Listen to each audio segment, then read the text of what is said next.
ಎರಡು ನಮಸ್ತೆ. ಕರ್ನಾಟಕದಲ್ಲಿ ನಮಗೆ ನಮ್ಮವರೇ ಶತ್ರು.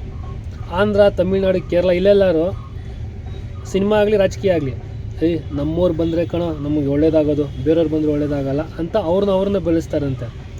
ಕರ್ನಾಟಕದಲ್ಲಿ ಮಾತ್ರ ಬೇರೆಯವ್ರು ಬಂದರೂ ಚಿಂತೆ ಇಲ್ಲ, ನಮ್ಮವ್ರು ಮಾತ್ರ ಬರಬಾರ್ದು ಅನ್ನೋ ಮನಸ್ಥಿತಿ ಐತೆ ಅಂತ ಕೆಲವು ಜನಕ್ಕೆ.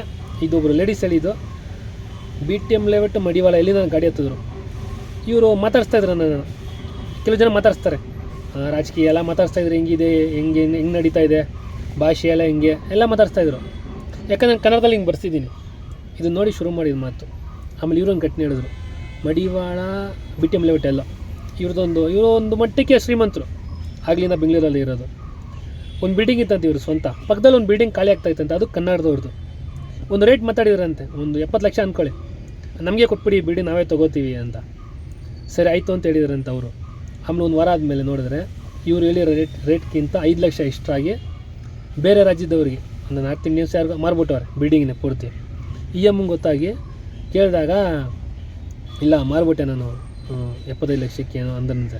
ಇವರು ಅಲ್ಲ ರೀ, 5 ಲಕ್ಷ ಎಕ್ಸ್ಟ್ರಾ ಕೇಳಿದ್ರೆ ನಾನೇ ಕೊಡ್ತಾಯಿದ್ನಲ್ಲ ನಿಮಗೆ, ನಮ್ಮನೆ ಕೇಳ್ಬೋದಾಗಿತ್ತಲ್ಲ ಅಂತ ಹೇಳ್ದಾಗ ಅವರೇ ಬಾಬಾ ಅಂತ ಏನೋ ಅಂದು ಇವರು ಬೈದು, ಅಲ್ಲ ರೀ ನಮಗೆ ಆಗಲ್ಲ ರೀ, ಈ ರೀತಿ ಮಾಡೋದಿಂದಾನೇ ಬೇರೆ ರಾಜ್ಯದವ್ರು ಬಂದು ತಲೆ ಮೇಲೆ ಕೂತಿರೋದು, ನಿಮ್ಮಂಥವ್ರಿಂದಾನೇ ಅಂತ ಇದು ಜಗಳ ಆಗಿ ರೋಡಲ್ಲೆಲ್ಲ ಜಗಳ ಆಯ್ತಂತೆ. ಈ ಅಮ್ಮ ಅಷ್ಟು ಗಲಾಟೆ ಮಾಡ್ತಂತೆ.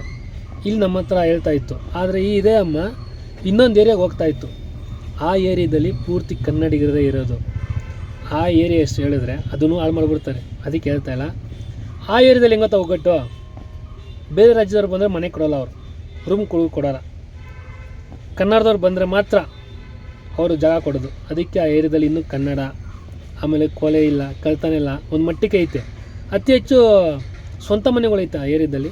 ಬಾಡಿಗೆ ಮನೆಗಳು ಬಂದರೆ ಆ ಏರಿಯಾದಲ್ಲಿ ಯಾರಾದರೂ ಬೇರೆ ರಾಜ್ಯಕ್ಕೆ ಕೊಟ್ಟರೆ ಇಲ್ಲಿರೋ ಜನ ಕೇಳ್ತಾರಂತೆ, ಹೆಂಗೆ ಕೊಟ್ಟೆ ನೀನು, ಯಾಕೆ ಕೊಟ್ಟೆ, ಏರಿಯಾನ ಅನುಮಾನ ಮಾಡಬೇಕಾ, ಅರ್ಧಂಬರ್ಧ ಬಟ್ಟೆ ಹಾಕ್ಕೊಂಡೋಗಿ ಅಂತ ಇವ್ರು ಪ್ರಶ್ನೆ ಮಾಡ್ತಾರಂತೆ. ನೋಡಿ ಎಷ್ಟು ಒಳ್ಳೆಯ ವಿಷಯ.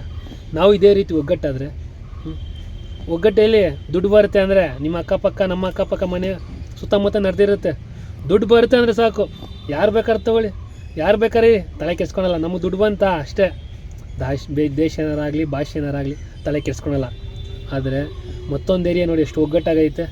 ದಯವಿಟ್ಟು ಇದೇ ರೀತಿ ಎಲ್ಲ ಏರಿಯಾನೂ ಆಗಲಿ, ಎಲ್ಲ ಕನ್ನಡ ಏರಿಯಾಗಳಾಗಲಿ. Thank you. ಒಳ್ಳೆಯದಾಗಲಿ. ಜೈ ತಾಯಿ ಭುವನೇಶ್ವರಿ.